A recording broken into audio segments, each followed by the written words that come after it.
Welcome to the Exhaust Notes Podcast. What is good, everyone? Welcome to the Exhaust Notes Formula One Podcast. Your new favorite Formula One podcast. Your favorite Formula One podcaster's favorite podcast. My favorite podcast. These guys' favorite podcast. My name's Nick. I'm with my guys, Rohit and Todd. We're going to talk about probably one of the saddest... Wait, let me back up. We're going to talk about one of the best races of this year, if not the best race. And potentially, arguably one of the best races of the last few years. So an extreme high. And then we're going to talk about Thick Rick leaving the grid, unfortunately. And then we're going to talk about the next race ahead of us. My go-to at home for these moments is the Sarah McLachlan City of Angels. Yeah. In the eyes of me. Yep, exactly. Somebody will do that for sure. Yeah, totally. But how you guys doing? Good and bad, as you just alluded to. I was trying to do my Formula One driver pose that they do at the start of every race, where they're looking in one direction and then look directly in the camera like this. I'm doing the George. Yeah, I can't do it because the camera doesn't work. But George is the epitome of pushing the floor down as opposed to raising the roof. I'm George Russell. I push the floor down. Hold the walls up. Yeah, I hold the walls up. Speaking of George, did you see the little clip from the Mercedes account today of Lewis and George dressing each other? No. So they it was like a obvious product placement thing for Tommy Hilfiger. That they dressed each other in Tommy gear, and of course Lewis picked the big baggy kind of streetwear stuff that amazing he normally wears for George, and George looked like a lost schoolboy in his dad's clothes, and Lewis looked like I don't even know how to describe it. He was wearing a librarian. Yeah, a preppy nerd, which is what we would expect George Russell to dress somebody as. Yeah, it was really funny. It reminds me of, I forgot what piece of media this was. It might have been Not Another Teen Movie, but it was essentially and they've got pants that actually fit, and the whole room just gasps. I feel like that's George Russell's wardrobe sense for the entirety of his life. Yeah. Pants that actually fit. So. He was never a Jinko wearer. Oh. Not even on the comeback. No, he would not wear it out of principle of, if they're going to be called Jinko, why wouldn't they just be called Jean Company? He doesn't see the efficiency of it. And I'm assuming that's what Jinko stood for. It's an abbreviation of Jean Company. It just hit me now. So I'm sorry, listener, if you guys came to that conclusion nearly 30 years ago, but your boy's a little slow on the uptake. George Russell theoretically just dropped some knowledge on you somehow. No, I'm going to say that's my own. He may have been a catalyst to some of it. He may be an accessory. But it was not because of him saying, genius, it's pronounced Jean Company. That dude hasn't worn anything but a pressed pair of slacks in his entire life. He is Carlton Banks come to life. Oh, man, Carlton's got way more swag than... No, he doesn't. But then he still has more than George Russell. Yeah. Yeah, all right. The squares to square bears. Other slight thing.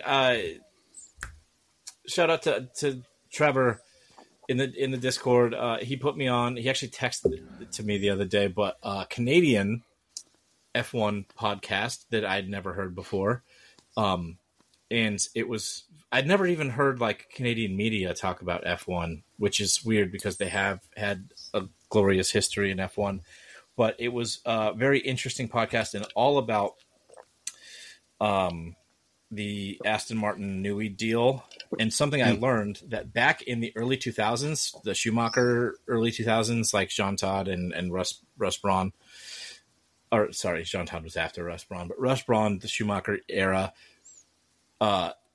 Senior Strolovich was responsible for bringing Tommy Hilfiger into F1 as a sponsor for Ferrari in the early 2000s. Ooh. Which I had no idea of. I knew that he was involved in clothing for a long time, but I didn't know he was involved in the interminglings of F1 that early. I did not know that either. That's a great fact. What's the name of that podcast? I'll have to check it out. You know what? I will give him a shout out because it was actually really good. So that begs the question while we're still lightly talking about George's fashion sense. Tommy Hilfiger has to go to Ferrari with Lewis, right? They're not I don't going think so. No, I bet you they stick with Mercedes. Yeah. I thought they were done with Mercedes because all the rumor and scuttlebutt I hear is Adidas is going to be the primary sponsor for Mercedes, if not next year, then at least for the start of the 26 era. Well, I did hear a rumor from one certain Nike employee that I shall not name that Nike was in the mix with potentially Mercedes. What happened to that? I also know that, and outside of being one of the most handsome and smart and charismatic men on this universe, that person also knows when to admit his shortcomings and faults. So kudos to you, unnamed Nike employee. You continue to be the light that we continue to bask in. Yes. One other question for you, Todd, before you shout them out. Is Ross Brawn still a part of Formula One? He is, right? In like corporate Formula One somehow? No, he's part of the FIA? No, the Formula One management. He's the technical. Okay. Wait, Ross Brawn. He's currently. I thought he was at least. Oh, maybe he retired in 22. Either way, listener, when he was involved with Formula One, ironically, he was a part of the Brains outfit. Yes, I mean. He's a whole deep dive. We should honestly do like a whole episode deep dive on him because he's had a fascinating career, and just that you could do a whole episode or series of episodes on just the BMW moment, the $1 purchase. That's just insane to me. Yep. Okay. Anyway, we're gonna tease with that coming soon in a future episode. Make sure you hit subscribe on your favorite podcast app. But also, check out this Canadian podcast that Todd's about to tell you about. Nailing the Apex with Tim Harney. I don't know how to say his name. The really funny thing is that there's like a main host, and then he bounces a lot of questions off of this other guy, which I think is Tim, that is currently Formula One pundits, media, whatever, but also former racer. But the main host guy sounds like Buckets from Fomer and Buckets. Awesome. Fomer Simpson. He talks exactly like him. It's amazing. So that's awesome. Speaking of foams, that royal blue pair came in, and I know this isn't rocking and copping, but my goodness, it's a beautiful pair in person. Oh, nice.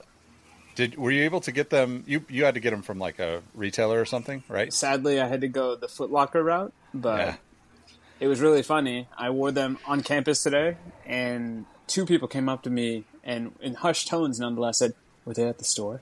I was like, "No, I had to pay retail." Both of them, don't know if they know each other or not, looked me dead in my eye and just said, "Respect," and walked away. And I was just wondering, is this a Sigma thing?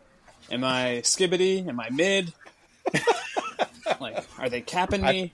I think it's just the Riz. I think you're just. I'm the Rizzler. Yeah, you're the Rizzler. The Rizzler. Yeah. I can't handle. I would love to try to jump in on and do like an F1 episode or a podcast episode using New Age kid speak. I think you'd be very cute and very demure, and I don't think anybody would view that episode as sus. And I certainly don't think any of us would be called Delulu. It would be a Sigma. Yeah. I think he would enjoy it too.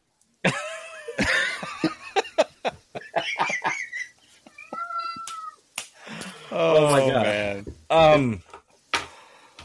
What else was I going to say? Outside of our yeah, go ahead. Speaking of New Age things, did you see the thing Ben Sulayem said today? Said about Lulu, speaking of? Well, no, not specifically about Lewis, but Lewis did clap back at him. But he came out and said that there's been, a lot of complaints arising to him, Formula One management and the FIA, about the driver's language on the radio, which is strange because it's all bleeped out, or the fun parts are all bleeped out. But he said this is a sport or a motor sport, and we need to act in a professional manner. We're not rappers. That was his thing. What is wrong with people? I just don't understand. That's targeted. That's pretty much what Hamilton came back with. You're targeted. just being racist. Yeah. You are being racist, and you're being racist to arguably the greatest person to ever participate in your sport. Oh, did he freeze? We lost him. Did you? There he is. I can hear you. Went robot. Okay. Did I? You're good. Robot malfunction. Keep rolling. Yeah. Greatest what, bro? Greatest nickname ever. I was just going to say, you're being racist towards the greatest entity in your sport. What are you hoping to get out of this? I get that it's a very tribal sport right now, and if you like Max, that means you hate Lewis and vice versa, and you can't have any sort of subtlety or nuance. But at the end of the day, especially as part of the governing body, what good are you doing by doing this, by saying this? Yeah, it's just stupid. And also, they're driving a race car 200 miles an hour in a high-pressure situation. Things are going to slip out. Right? Not everybody on the radio is Yuki where everything's an F-bomb. But, they're adults. They bleep out all the cuss words on the thing. So, it's not like kids are actually hearing them. It's implied or whatever. But, they're humans. They're going to curse. Maybe he doesn't... Honestly, maybe Yuki could drop a rap album. I would buy that. This could combine all of these things into one beautiful thing. The diamond that comes from all of this pressure could be... If Yuki can reunite the Teriyaki Boys outside of the Beatles reuniting, I feel like that could be the greatest musical accomplishment of this generation. That could be. That definitely could be. No, I think it's ridiculous. I mean, I feel like this Ben Salayum... Salayum? Mohammed bin Salayem. MBS. MBS. I feel like he's the only time we hear from him is something like this where it's problematic. It's what are you doing? I mean, I get that, it's kind of your thing now, right? But to Todd's point, these guys, we don't think of it as this because we watch them and it's entertaining and most of the time it's safe and, these guys are literally the smallest hesitation from death at every moment. Mm-hmm. To think that they should have to be polite when they're complaining about other drivers or they're disagreeing with the pit crew or the, whomever, it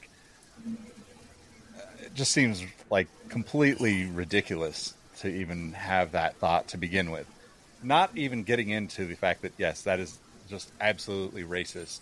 I mean, it's the same thing with isn't he the one that did the jewelry thing? Tried to do the jewelry thing a few months back or years back. It was a couple years ago. Just the same old thing. It's the same old shit. It is. That's what racists are. Exactly. They're just terrible joke tellers that keep saying the same punchline over and over again. The other thing that rather let me down the path of is I would love to have an alternate episode where it's you and I are talking and then all of a sudden you just hear Todd through the Formula One button for alternate race commentary, just what the fuck was the point Roe was trying to make? And then it goes back to us just chatting. I would love to be the dirty channel as opposed to your clean. Yes. Clean that race might be the commentary. first time I've cursed on this show. So there you go. You guys have seen the old Winnebago salesman YouTube video, right? Have not. No. The outtakes? Oh my god. Okay.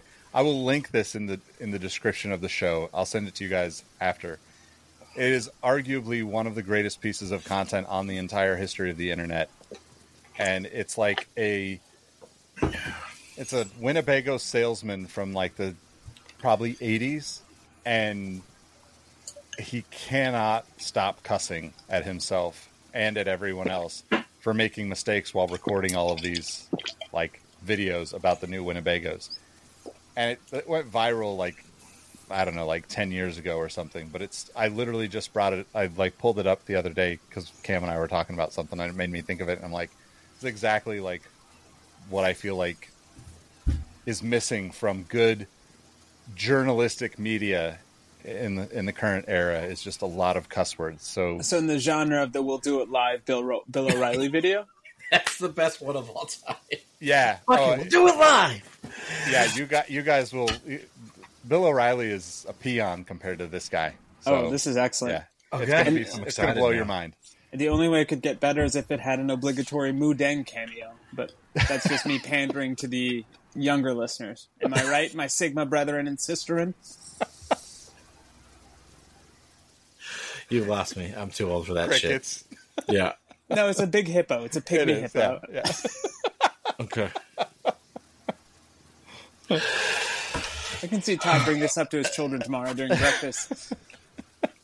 Yeah, they're unfortunately too young, or fortunately for my sake, too young to be involved in Memeage? any of that at all. So the race was a great one. Yep, just like Moo Dang, we have a new sweetheart in the world, and that's Oscar Piastri. Like, he's just like Moo Dang in the sense that he's young, he may be inexperienced, but he brings a ton of joy to people. And if he didn't know any better, he doesn't have the self-awareness to realize how stoic he is. Just like Moo Dang. I'm sorry, I gave up on the podcast. I'm researching Moo Dang now. Totally derailed this episode. That's going viral. Okay. So, back to racing. One of my favorite hippo memes on the internet is the one where like the hippo is just like running towards whatever, and the comment, the text on it is like, "My dog as soon as he hears the refrigerator open." Mm-hmm. Actually, my dog, like no matter where, no matter when, no matter what you are doing in the refrigerator, my dog will run directly to it. So that's my Moo Dang connection. Even my cats. And speaking of dogs, really? Yeah. I mean, we have this, lack of a better term, Go-Gurt type cat treat that is called the churu, and that shit is like crack to them because I can never go to the fridge because then I have two shadows right behind me just mewing at me. Yes. And that also reminds me, because we're now apparently an Asian zoo podcast. Did you also hear about I believe it was a zoo in China that painted dogs to look like pandas? No. Oh my god! Is this why you didn't respond about recording the podcast all week?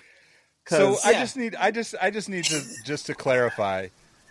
I don't think any of us have been drinking or smoking or doing any other extracurricular activities before we started recording.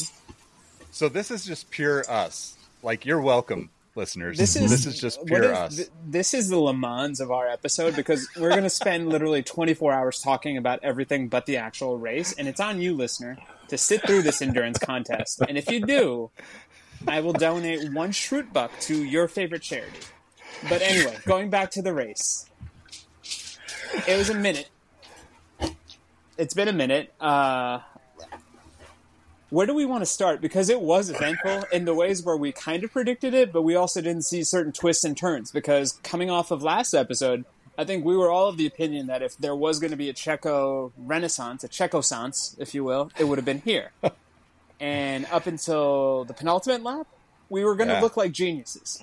Until it didn't happen, and then we looked like geniuses from a couple episodes prior, where we're like, Checo's not long for this world. That man is a shell of himself. So where do you fall on that side of the Checo coin? Oh man, that's, by all accounts, he can't like get out of his own way. At his favorite track, right? Like we literally were blue in the face talking about, this is Checo's track. This is where he's made his name for himself. This is where, if he cannot right the ship, he might have to go on a Ricardo-esque leave of absence. But that's later, listener.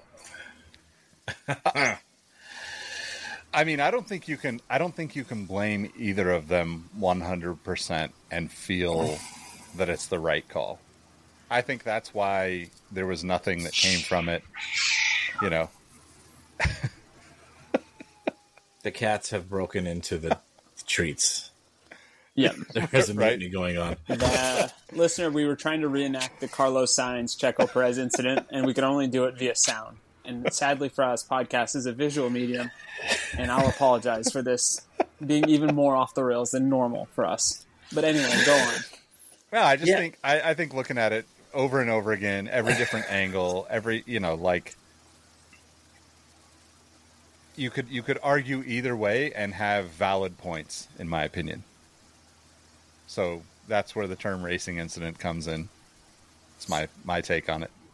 No, I think that's probably the most nuanced way of looking at it, and I do feel it's one of those things that the narrative is going to drive home how you feel about it. Because if you're buying this narrative that Checo is on the downhill and he's downhill fast, then this is clearly his fault, because this isn't that particular narrative's opinion something a competent driver or driver that's within their mental prowess would make. And then conversely, if you are a Checo apologist, and there's a couple of us out there, it's one of those things of, geez, Carlos, read the room, buddy. He was going to do it. We were going to have a constructor's title, and now, lo and behold, it seems that McLaren may have put a vice-like grip on it. Are we ready to concede yet? But that's another topic for another day. I will defer to you, Todd, because I think you were the one that felt the most strongly about the Checo-sance, if you will. Most strongly about what? Sorry, you the cut out there, Checo-sance. Oh, my goodness. Sorry. 3, 2, 1. Todd, how did you feel about the Checo-sance? Because I thought you were doing a really admirable job kind of defending the merits of, he can do it here. It's going to take something, but he can do it. Yeah, I don't know what he did to deserve this situation, because, we know that he's been stuttering performance-wise, or stuttering is probably generous.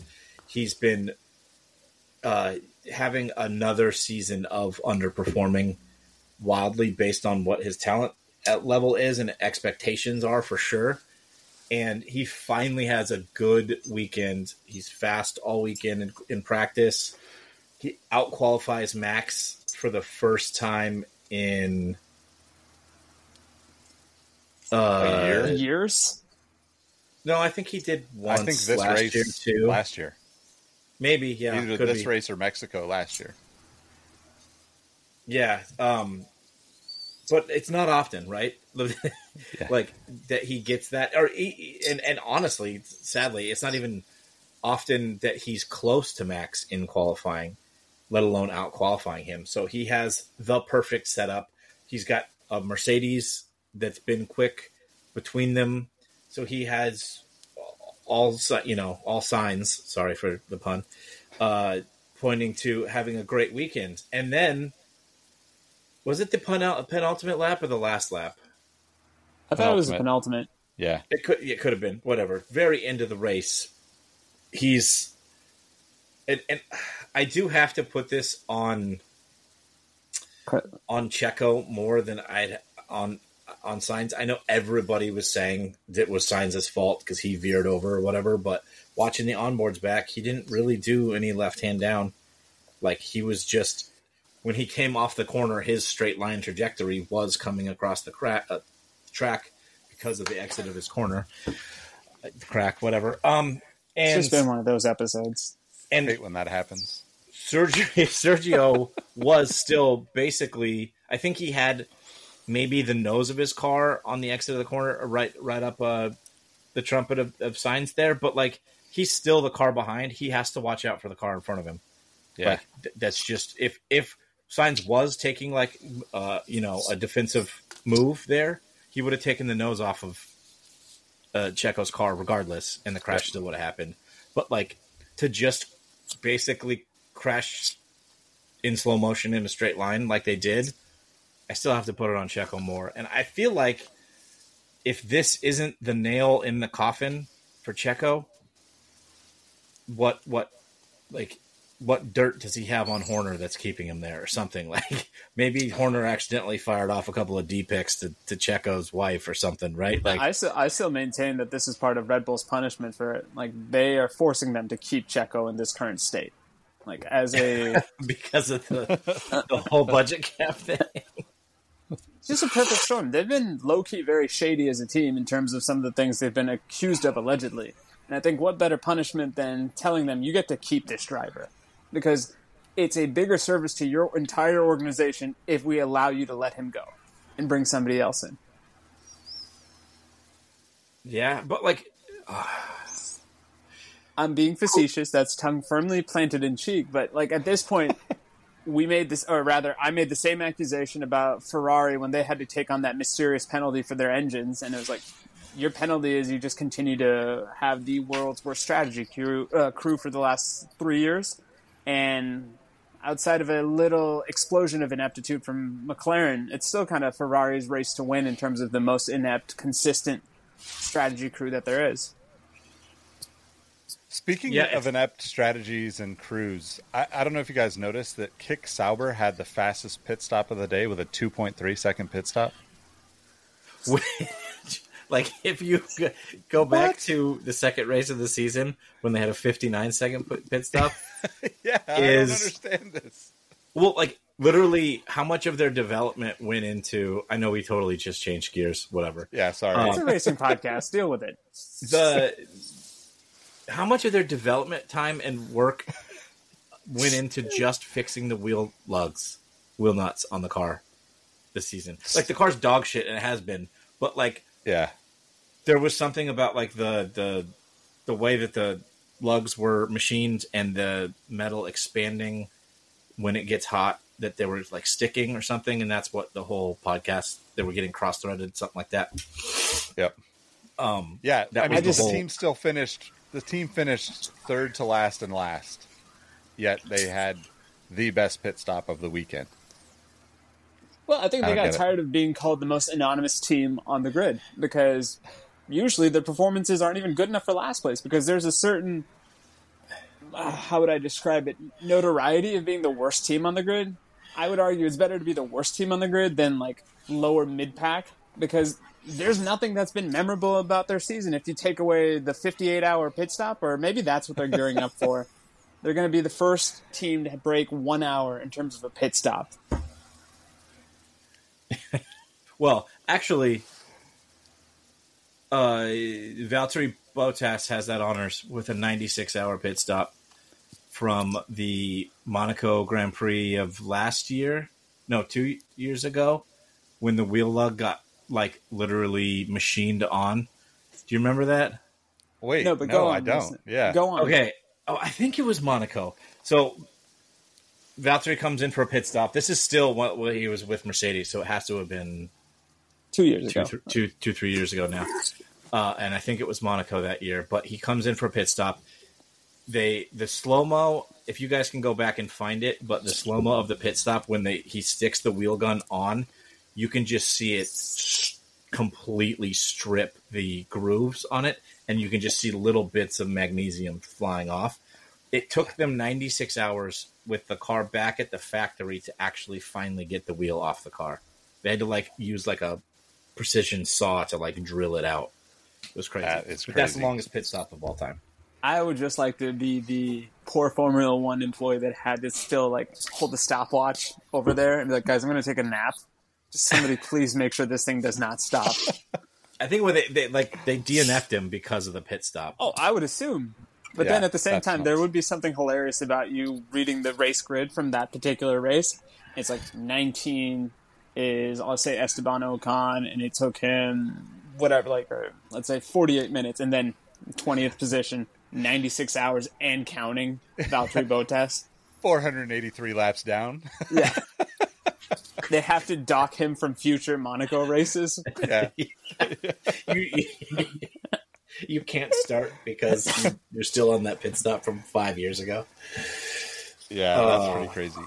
So yeah. Like, I mean, I guess going back to like the actual racing aspect of the race, my question is, Piastri wins. He obviously goes against the team's directive to pass Leclerc, right? Mm-hmm. Is he? Well, why do you say that it's against the team's directive to not pass or to pass Leclerc? There was like radio before that or something. I thought that I saw that was like basically them saying like, you know, don't you know, eat up the tires right now. This is going to be a long race type of thing. Which, you know, I get that it's not an actual directive to like not pass, but in translating Formula One speak, that's kind of the directive that he was given, which I think it was super dope that he was like, yeah, fuck this, I'm gonna just go for it, and obviously it paid off. But then like it makes you wonder about like the whole back and forth between Lando and Piastri. In like, is he like now gonna have that maybe more aggressiveness? Because like if he hasn't, and now he's like coming into this after winning a couple of races, I think Lando needs to like step his game up, to be honest. But I say all that to also say, why did Piastri not get the fastest lap when Lando grabbed it at the end? It seems like they would have had Piastri if they're like that whole team orders thing, right? If Piastri is winning the race, wouldn't you assume that he would have the chance to take the fastest lap? I think it ultimately comes down to Lando's still the number one driver there, and they have to give him a little bit of an appeasement, lack of a better term, just to make sure that there is, and I use the term lightly, harmony between the two. But I will say this, I was so inspired by what Oscar did, because that tells me he is going to be a future world champion. Because that's the type of quote-unquote selfish behavior you need to see from a driver to say, you know what, he's down the right path. But it's going to be an interesting season now because, correct me if I'm wrong, this is the first sign of, I wouldn't necessarily say outward rebellion, but we are seeing Oscar be his own man in the best way imaginable. And I think this bodes well for Oscar the driver. It may not bode well for McLaren the team. And I think ultimately that's why I think he's not necessarily going to be long for this world, because the way things are going, he is going to eventually be too big for his own britches, and he's not going to want to be the quiet little brother. He's going to want to be his own guy and rather have his own team.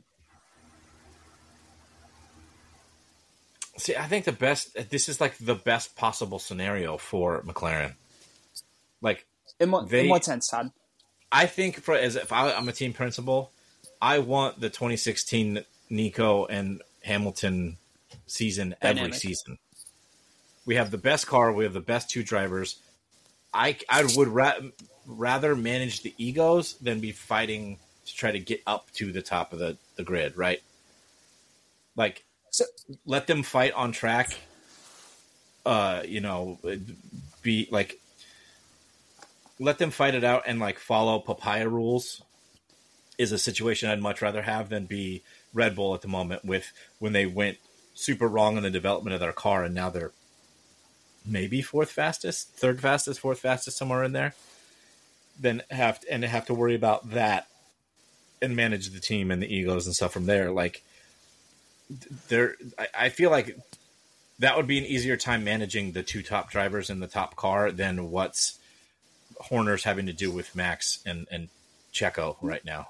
Because Checo's super underperforming, Max is super unhappy. He's only, as Nick spoke on in the last podcast, Max is only happy when he's fighting for wins. Fair. Or I think straight up dominating. Most drivers would be that way. And remind me about the Hamilton-Rosberg dynamic in this sense. Did Nico retire after that season? He never defended his title properly, did he?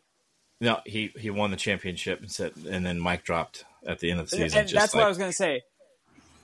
I could understand why that would be easier from a manager or a principal perspective because, yeah, that guy made his decision for himself. He didn't have to manage the ego. But if Nico had not retired, I think that would be one of the most interesting managerial jobs anybody, in this case Toto Wolff, would have had to done. Because I'm assuming even though Nico won in 16, Lewis would probably still be considered the front runner going into 17 if Nico was on the grid. Yeah, I mean, it would have been a 1A, 1B situation probably with Lewis, But, I mean, if I'm understanding the lay of the land, Rosberg winning was a bit of an anomaly in the sense that it came out of left field, or was going into the 16 season, it was also expected to be a 1A, 1B situation because the car was that dominant? Or was it just something truly Herculean from Rosberg's perspective that led to this unlikely win? It was a lot. There was a lot because that season. It was like 3 years of back and forth, right? Okay, Lewis fair. had 2 championships. He had 14, 15, right? 14, 15, yeah. And then Nico won in 2016. So, And like I said, I haven't watched those seasons. Shame on me for that. But the way Lewis won in 14 and 15, did he run away with it like we saw the tail end of Lewis's championship run, or was it a little more competitive in those times because Rosberg and Ferraris at that point? No, it was competitive. Yeah, Okay. later in the season. Like, they were both fighting for the championship to the end of the season. It's just that there was like a couple of crashes and a couple of DNFs that Lewis had that kind of gave Nico the championship there. But like you guys both alluded to, like Oscar, kind of pushing back on team orders there, and like I think it was more, to me, that felt more of like still a little bit of McLaren's inexperience with the race strategy, or not race inexperience necessarily, but like conservativeness with race strategy, and not necessarily trusting Oscar to manage his tires the way he did, because historically, especially this season, he hasn't been able to manage his tires very well, and that's really hurt his race pace. So like him flying out the gates, and it was lap 7, 8? Yeah, no, it was 12. Pretty early on, right? Yeah, when he had 3 or 4 laps of like right behind Chuck, over and over, and then finally he sent it. Which that pass, which we haven't really discussed yet, was reminiscent of back when Danny Rick could drive. Sorry, DR, I love you. I thought Nick was going to pour some of his water out.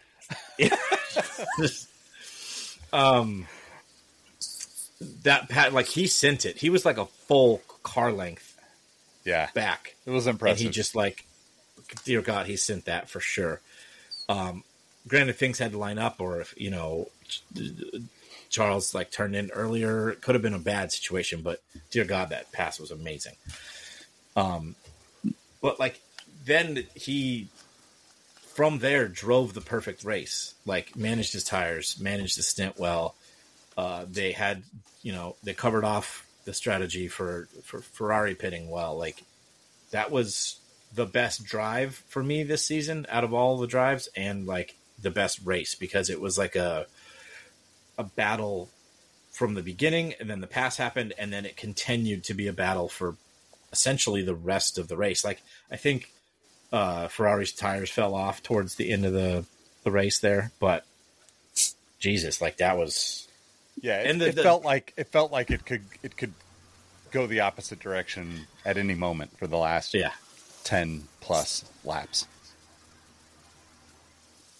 And you mentioned the fastest lap thing. I think that was more of just a situational thing, because Lando because he got knocked out in Q3 because of that yellow flag, which there was like a weird conspiracy theory about going on online. Oh, do tell. Well, just that like that the one flag guy that threw the yellow flag for a car that wasn't really disabled or anything, it was just happened to be going slowly around turn 16 or 17, like threw a yellow flag when he probably shouldn't have, was like intentionally screwing Lando out of a qualifying time, something. I don't know. There's probably nothing to that, but there was psychos on Twitter raging about it. I don't know if you've noticed this, but that seems to be a continual story with Twitter these days, Todd. I've tagged you in multiple Threads posts. I know it's not as fun as Twitter because everybody else is still on there for Formula One, but I'm just saying, raging psychos and Twitter seem to go hand in hand. Yes, that I can confirm. But yeah, the one thing that I am starting to use Threads more, but there's still several like probably old school journalists that just haven't made the switch. Threads is still better than Blue Sky. I mean, Blue Sky was a prince that was promised, and nothing happens in Blue Sky. And I here's the thing. I agree that there's a toxicity with Twitter, aka X, that makes it the worst thing imaginable, makes it a digital cigarette, if you will. But there's a reason why people are addicted to cigarettes.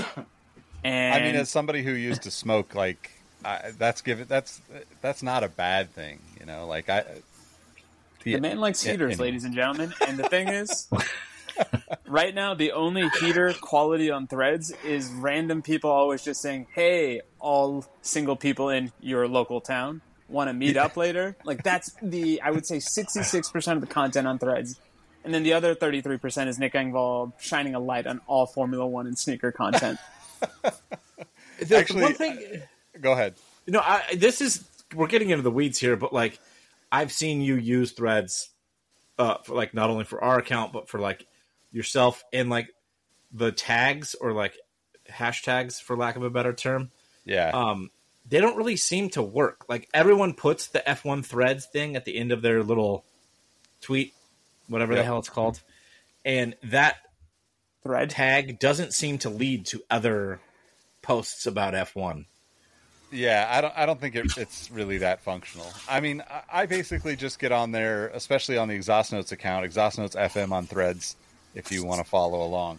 I basically just use it to interact with people that are talking about Formula One. So, to Rohit's point, like the single in this city thing shows up on my Nick Engvall account, but on the F1 on the Exhaust Notes account, all I see is people saying, "Hey, I'm looking for F1 friends," which I don't know. Like, I'll be your friend if you're looking for F1 friends. I was going to say, have the bots already infested Threads on that regard? Because maybe our approach is different, and maybe it's like, hey, I'm a single gal in Portland, Oregon.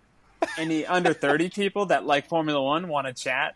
And then you just post a photo of like our cover art from the last episode of the McLaren drivers behind a rhinoceros, which, let me tell you, did really well with the unofficial street demographic. Got a lot of messages about that one. Nice.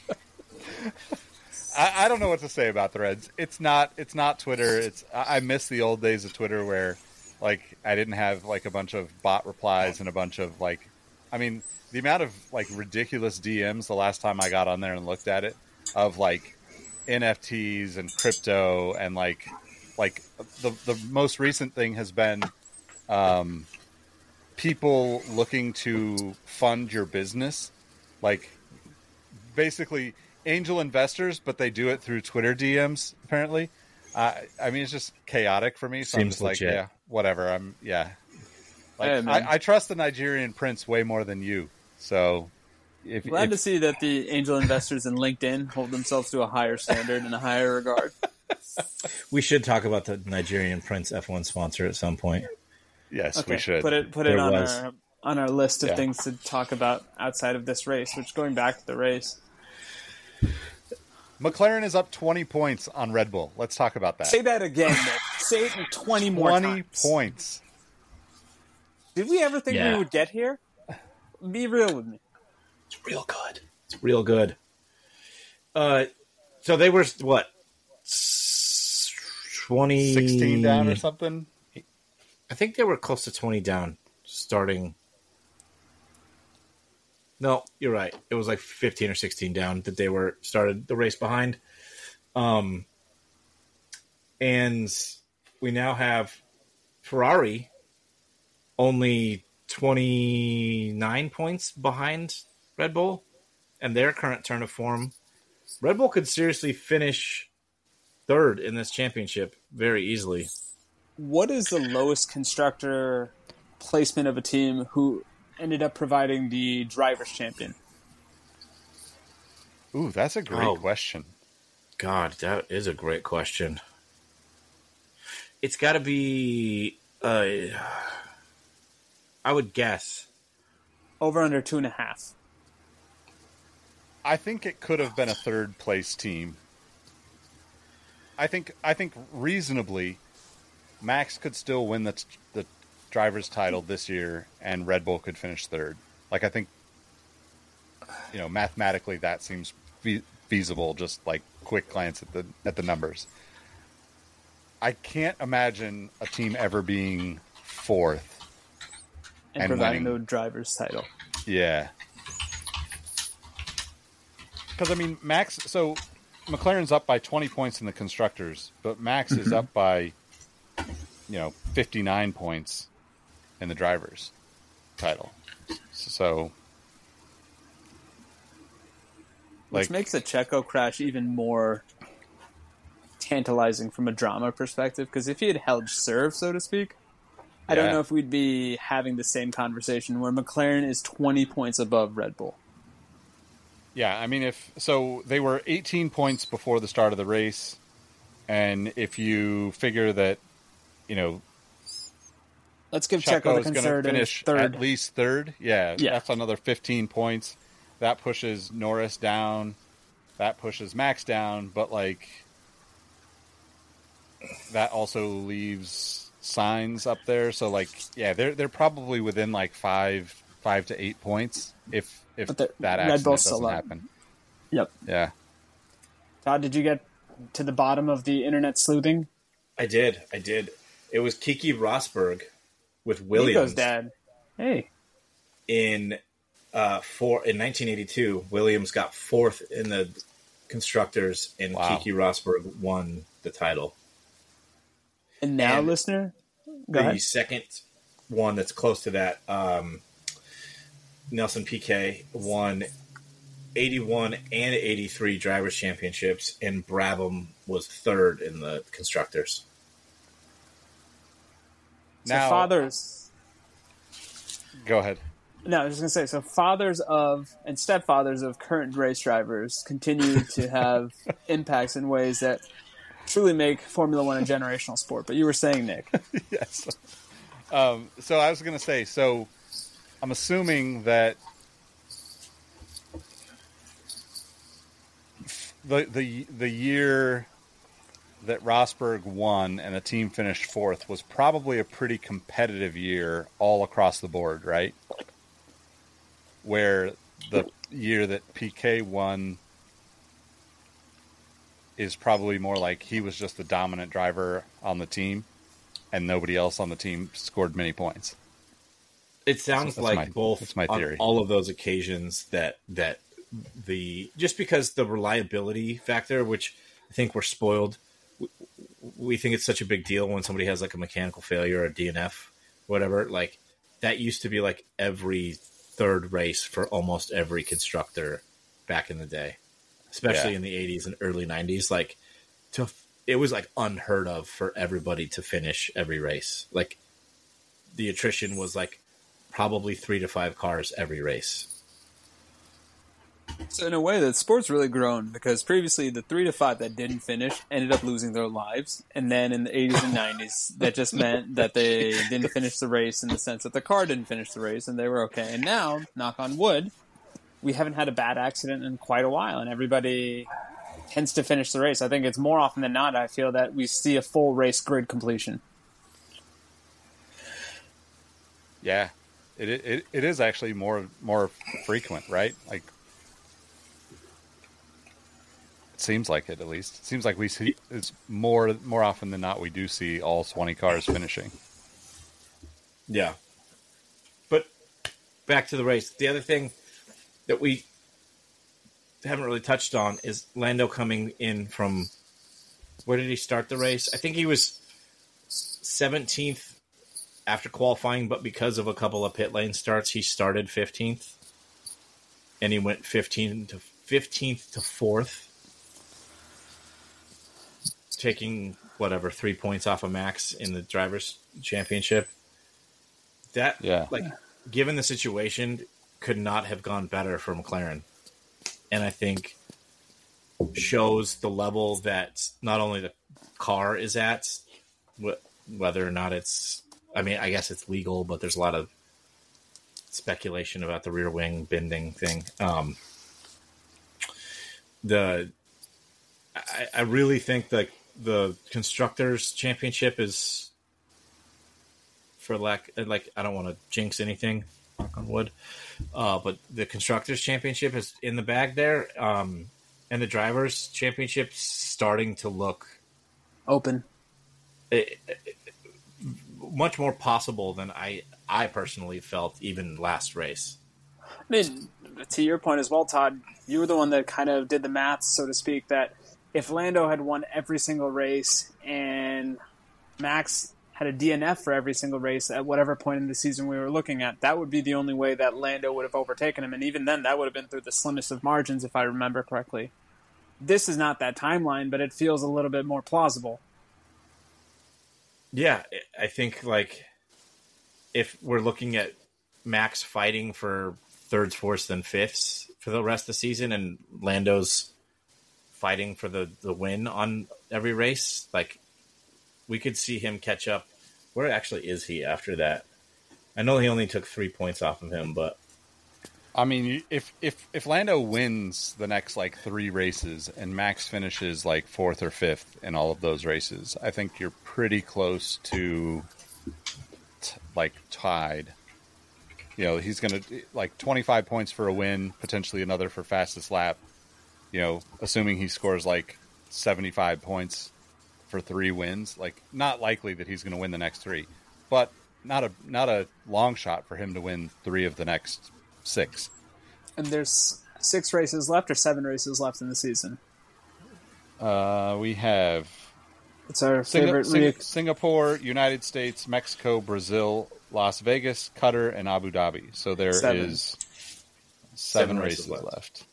But like Max gets a couple of 4th places and Lando wins. That's a 12-point swing each time, and he's 59 points currently. So like it's still going to take some. It's an effort. I was going to ask you the. No, go ahead. No, I was just going to ask everybody, because we're not a podcast that advocates gambling at any point, but we do love a good over-under. If listeners know through the entire existence of our podcast, 2.5 race wins for Max left this season. I'm going under. I don't think Max. I think Max will be lucky to get 2 wins the rest of the season. I just don't think the car is there. Toddsy? Yeah, I think I would take the under also. Like, I was listening to another podcast and they were talking about the development, and actually the Adrian Newey thing came up. They put that big development update in China, I want to say. The Red Bull came out with a new development, and it was apparently the wrong direction, and it's kind of been addressed in the last couple races that they went that way, and they haven't had Newey involved in the car since right around then, I think, is when he said he was leaving Red Bull. Mm-hmm. So that's like 6 or 7 races, roughly. Yeah, so, and Max hasn't won in 6 or 7 races, right? He has not. Yeah, it's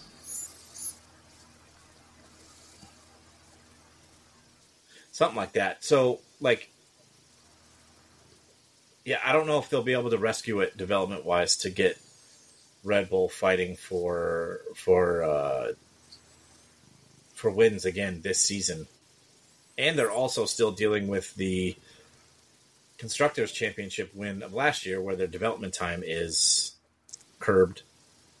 Yeah.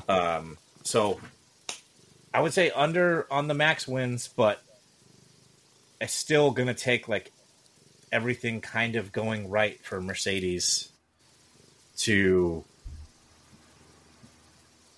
get that, unless for some reason,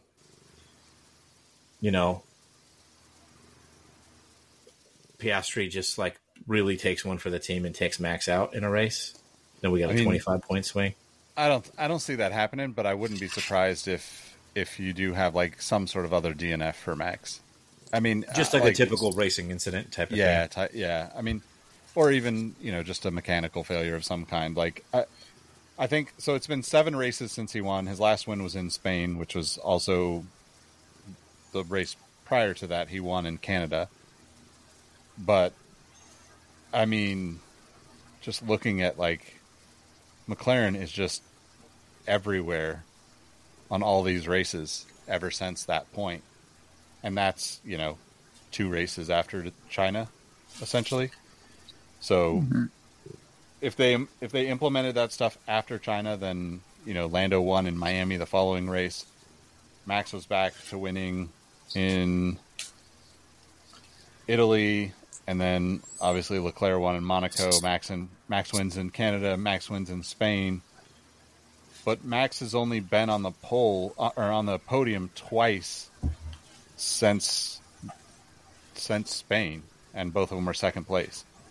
Where Lando and Piastri have both been on the podium 4, 5, 6 times, 5 or 6 times each since then. Like they're on the podium every week or every race, basically. So I it is a stretch for Lando to like actually win. I think it's going to be really tight. Like, I think it will come down to like the last couple of races, and it will probably take some, form of a miracle that Max, DNF somehow or whatever. Yeah. But I mean, if he's only going to win, the trajectory would suggest that Lando or Piastri, even Piastri's too far back to win, but the trajectory would suggest that Lando has a much better shot than he ever has. Piastri is going to have a say in who wins this driver's title. It'll just be a question of, does he take Max out or does he take Lando out in terms of how well he continues to go on the ascendancy as a driver. Now, add this to our ever-growing list of things for a future show topic. Let's say if Max loses this title, do we view not only his short run, i.e. this year, differently, and then conversely, do we ding him in terms of the legacy play? Because all we'd been hearing coming up until that infamous 6-race streak was how Max was going to be the next one of those era-defining champions, and we couldn't see anybody touching him, lo and behold. And now, granted, it's still 6 weeks, and listener, I apologize if I screwed the pooch, so to speak, and Max begins that dominant run again, but I think that's going to be a very interesting thing to follow, especially if we continue to be the doomsayers for the Verstappen family going forward.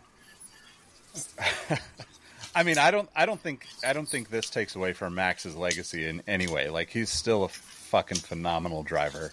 He's like undeniably one of the best drivers in the history of the sport. Like, I'm not a fan of him as a human being, but I would not say that he's not one of the best to ever drive. I do think that the thing that will go into question, it's almost like the NBA with the Bulls, right? Can Michael Jordan win a title without Scottie Pippen? Well, no. Well, no. We know the answer to that because he didn't. He didn't win any titles without Scottie Pippen. Can Max Verstappen win a title without an Adrian Newey car? Without Adrian Newey guidance on the team? That remains to be seen. I think that will be the talking point going forward, especially if Aston Martin like really levels up next season or the following season. That will be a distraction from Max's successes, even if it's maybe in some ways unjustified. Yeah, I don't know if it'll put an asterisk in his record of any way. I'll echo exactly what you said, Nick. Like, I'm not a fan necessarily, I've become more of a fan, I should say, in the last year, just how Max has approached things. I think he's grown a lot.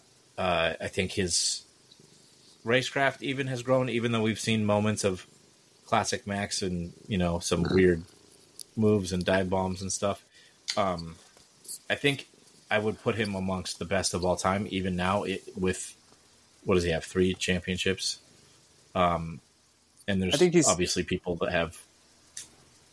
Sorry, Ro, what was that? No, I was just going to say, I think if he wins this year, he'll match Seb's total, right? That'll be the 4th? 4, yeah. But it's also one of those it won't things... have the same shine, your point, won't. Bro. I don't think it'll have the same shine. And the reason why I say this is, like, let's say he doesn't win this year. He only ends up in 3. In a lot of people's eyes, it's a 3 with an asterisk, because even that first one that he won was under the most unique of circumstances, let's say. I'm not trying to open up that can of worms for the umpteenth time. So he had a very dominant 2-year streak where he was essentially a one-man wrecking force. And going against the point we made earlier in this episode, he won the drivers and constructors on his own. And he kind of proved that point that you don't necessarily need a second driver if you're that dominant of a driver in the first place. But it'll be very interesting to me because it all comes down to the fact that Max Verstappen, and I hate coming off as Skip Bayless or first taking this, but this is your legacy going forward. If you can't hold on to this, then I'm not necessarily going to view you in the same way that I would view a Lewis. And then the question remains, like, would you want Max's 3 or 4, or would you want Seb's 3 or 4? Because it seemed that Seb, for all of the boring races that he kind of defined in his era, there was never an asterisk to any of his titles, but I could be completely wrong because I wasn't watching at that time. But I don't think there's a controversy with any of his Red Bull titles. Is that fair? I mean, there's definitely the Mark Webber, like, he had some controversy with his teammates for sure. Not necessarily controversy in the same fashion like the Abu Dhabi thing and yada yada. Like you said, don't open that can of worms. But like to your point, Ro, like, and I know you weren't watching back then, but Fernando Alonso had that same crazy dominant 2-year run in his 2 titles. Also, to give Max a little credit, all of those guys that you're mentioning, Fernando, Vettel, Lewis, the first couple of years coming into the sport, they were all the wild cards, right? They were all very aggressive. Even Danny Rick, like, they made bad decisions. Yeah. I think that's pretty typical for young drivers, like growing pains. Yeah, it's just a part of things.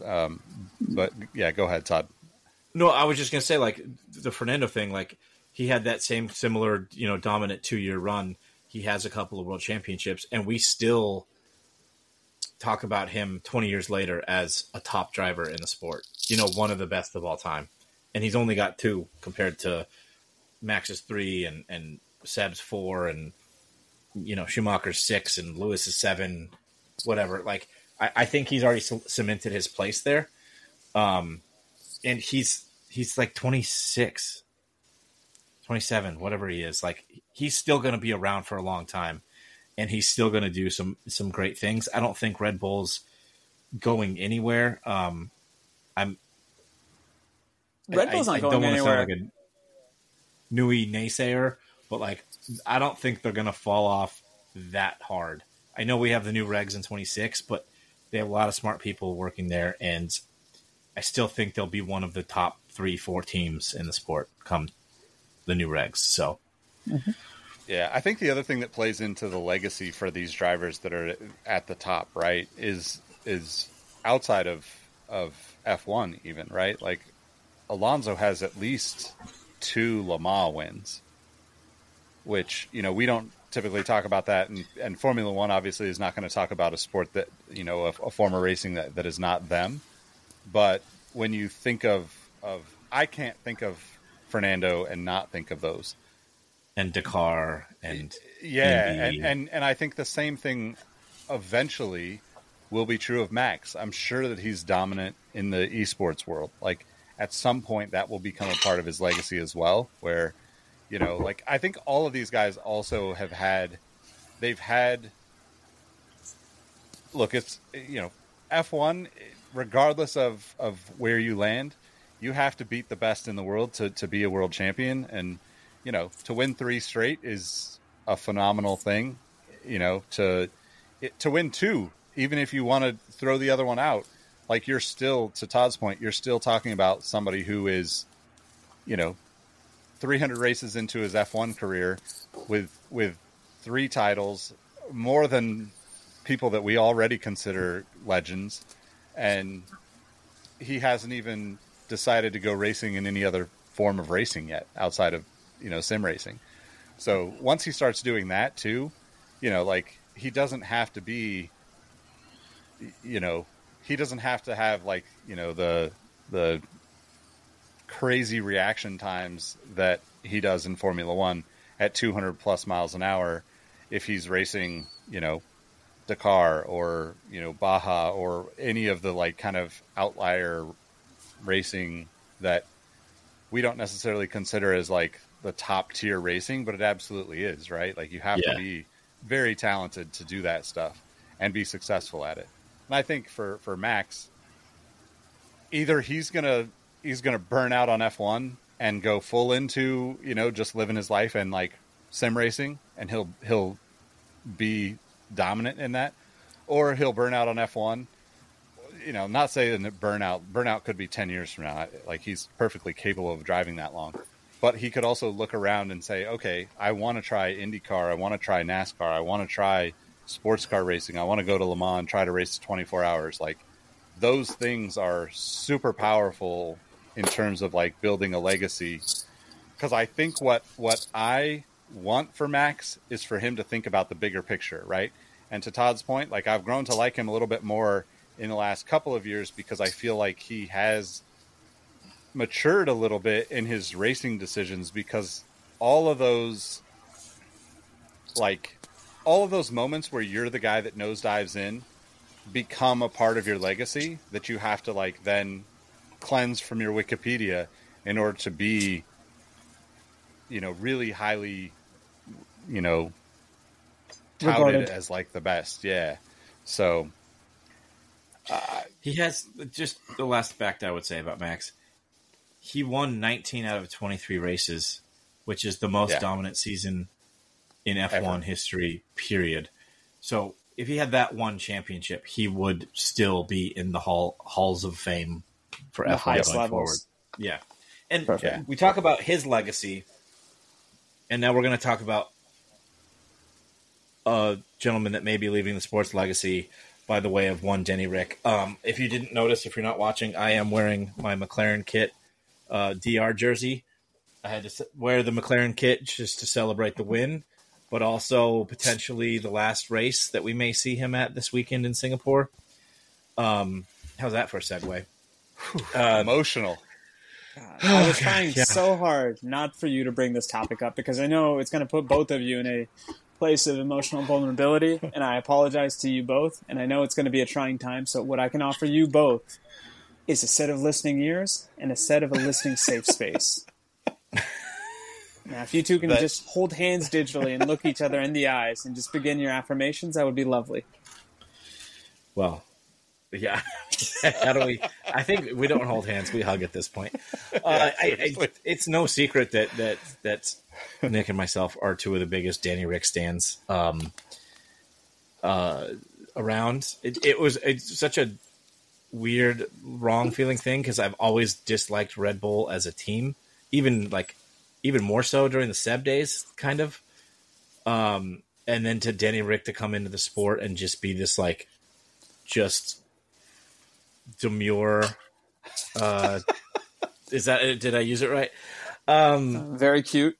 Yeah, very cute.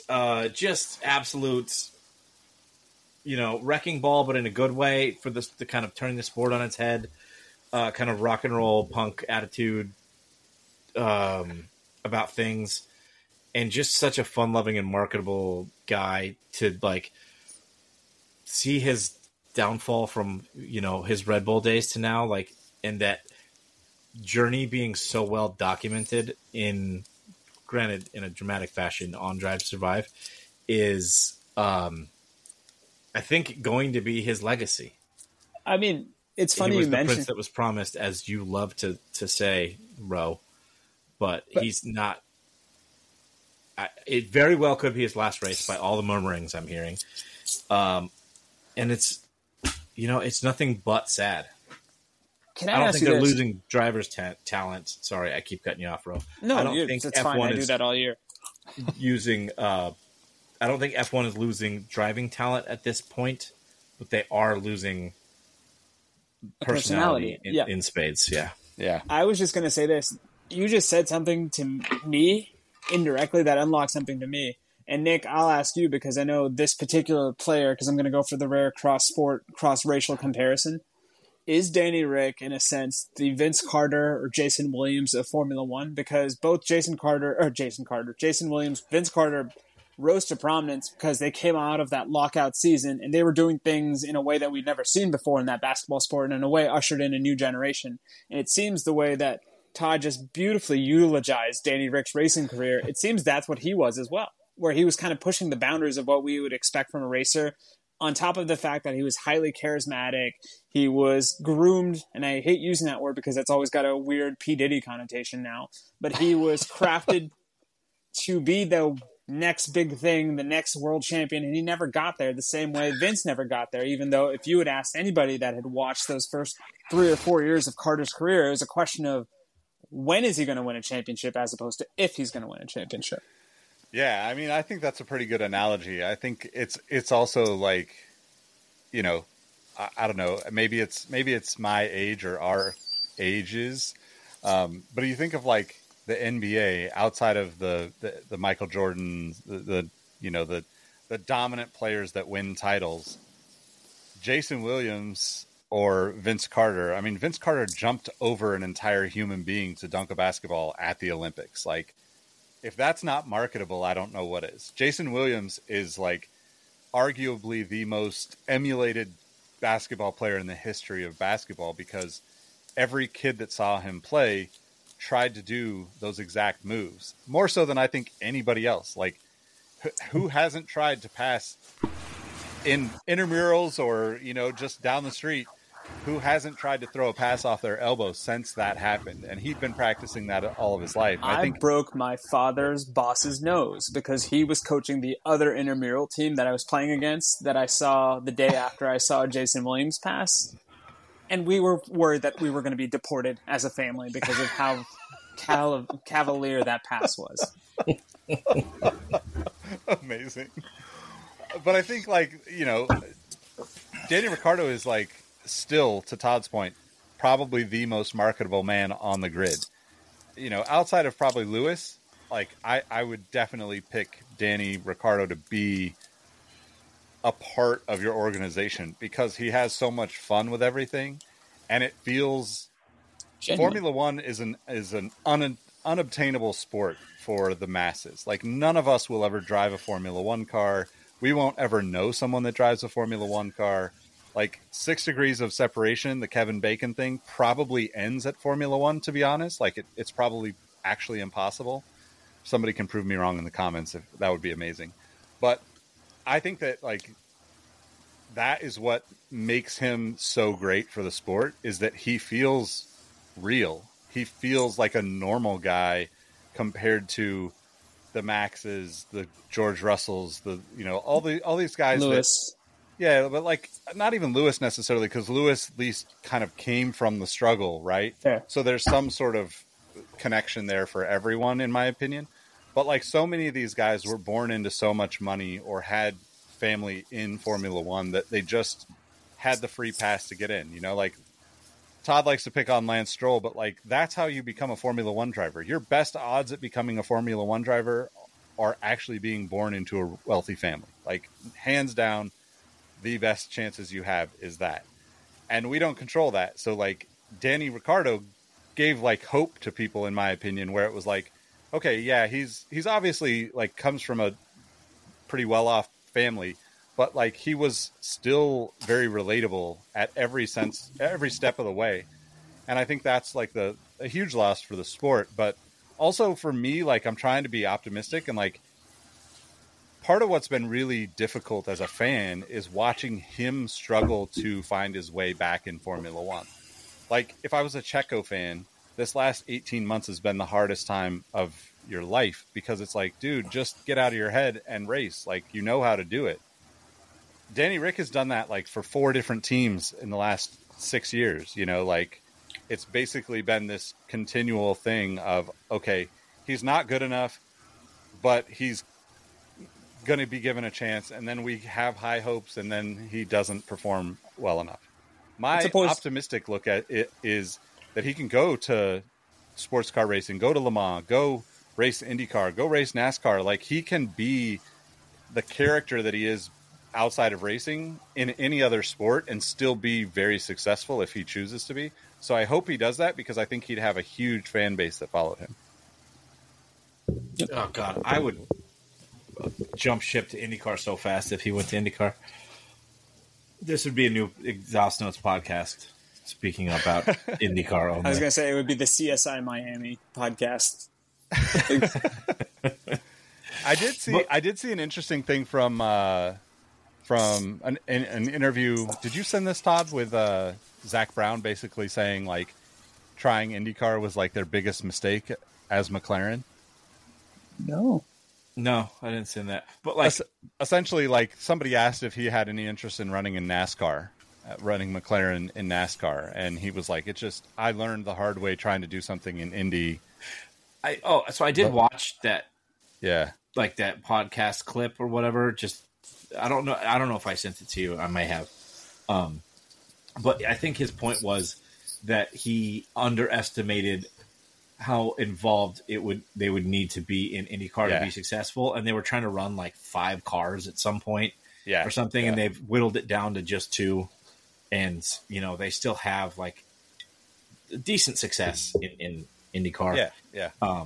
But I think he just thought he could go all in and dump money into it and run a bunch of cars and rack up the constructors' points that way, whatever. Yep.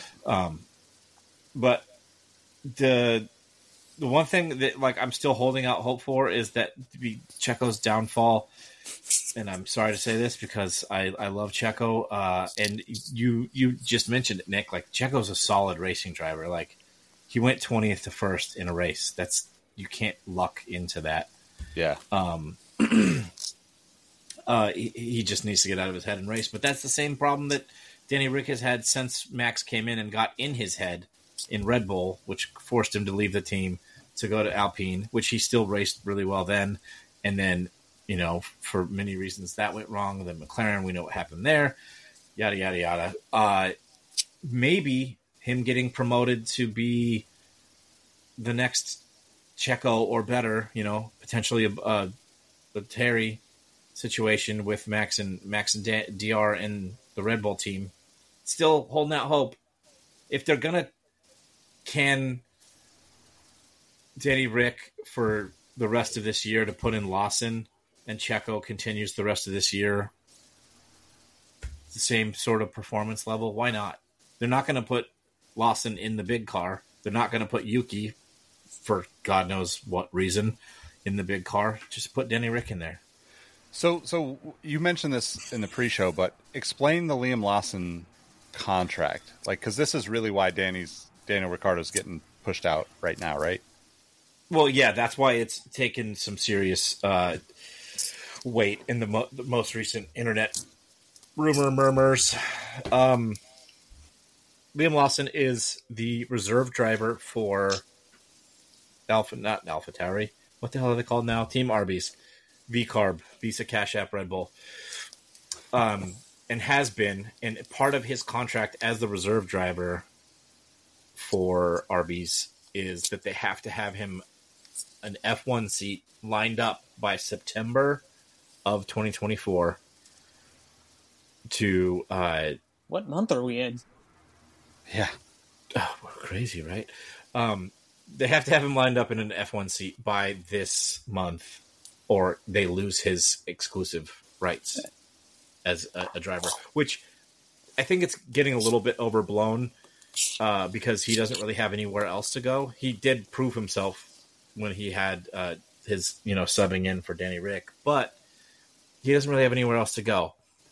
However, I could totally see Red Bull, because Danny Rick, even in the last race, started 12th and then ended up finishing 15th or something, did not have a good drive.